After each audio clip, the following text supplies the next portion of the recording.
Welcome to Parvati அம்மாச்சி சமையல். இன்றைக்கி நம்ம பார்க்க போகிற ரெசிபி ஒரு அருமையான tea time snacks recipe, bonda recipe.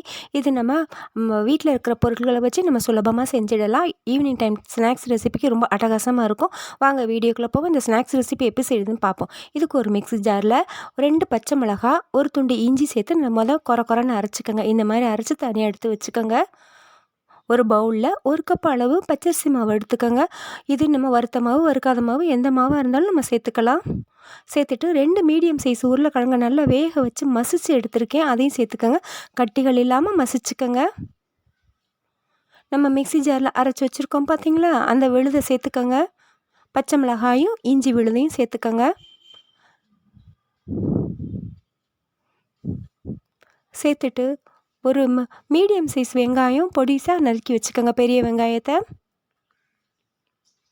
கொஞ்சோண்டு கொத்தமல்லி இலைகளை பொடி பொடியாக நறுக்கி சேர்த்துக்கோங்க. சேர்த்துட்டு ஒரு 1/2 ஸ்பூன் அளவுக்கு உப்பு சேர்த்துக்கோங்க. சேர்த்துட்டு முதல்ல எல்லாத்தையும் ஒன்றா கலந்து கொடுத்துட்டு கொஞ்சம் கொஞ்சமாக தண்ணி தெளித்து பிசைஞ்சுக்கோங்க. முதவே தண்ணி ஊற்றிடாதீங்க. ஏன்னா நம்ம உருளைக்கிழங்கு ஏற்கனவே வேக வச்சுருக்கோம். வெங்காயத்துலேயும் தண்ணி விடும். அதனால் பார்த்து பிசைஞ்சுக்கோங்க. கொஞ்சம் கொஞ்சமாக தண்ணி தெளித்து பிசைஞ்சோம்னா நம்ம உளுந்த மாவு இருக்குது பார்த்தீங்களா, அந்த அளவுக்கு வரும். உங்களுக்கு நம்ம போண்டா போடுற பக்குவம் அந்த அளவுக்கு வந்துடும். இதில் ஒரு 2 பிஞ்சு அளவுக்கு ஆப்பசோடா சேர்த்துக்கோங்க.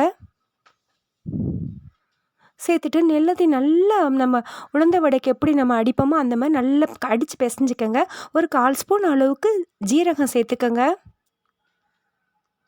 சேர்த்துட்டு எண்ணெயை நல்லா சூடு ஆன உடனே குட்டி குட்டி போண்டாக்களை நம்ம போட்டு பொரிச்சு எடுத்துட வேண்டியதான்.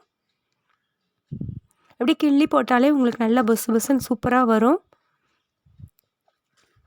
இது நம்ம கடையில் போய் வெளியில் போய் மாவு வாங்கணும்னு அவசியமே கிடையாது. எப்பொழுதுமே நம்ம வீட்டில் பச்சரிசி மாவு வச்சுருப்போம், உருளைக்கிழங்கும் இருக்கும். உடனடியாக நம்ம செஞ்சு கொடுத்துடலாம். நல்லா மெத்துன்னு நம்ம உளுந்த வடை சாப்பிட்ட மாதிரி ரொம்ப நல்லா இருக்கும்.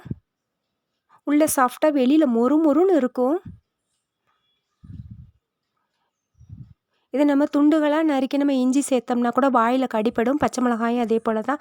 அதில் தான் நம்ம அரைச்சி சேர்த்துருக்கோம். ரொம்ப நல்லாயிருக்கும். நல்லா கோல்டன் ப்ரௌன் வந்த உடனே எடுத்துடுங்க. இந்த மழை நேரத்துக்கு ஈவினிங் டைம் டீயோடு சாப்பிட்றதுக்கு ரொம்ப நல்லா இருக்கும். ஸ்கூல் விட்டு வர்ற பிள்ளைங்களுக்கும் நம்ம செஞ்சு கொடுத்தோம்னா நல்லா சாப்பிடுவாங்க. நல்லா கலர் மாதிரி செவந்து வரட்டும். அப்போ தான் ரொம்ப நல்லா மொறுன்னு இருக்கும். இந்த அளவுக்கு செவந்து வந்த உடனே எடுத்துடுங்க. தேங்காய் சட்னியோடு சாப்பிட்றதுக்கு ரொம்ப நல்லா இருக்கும்.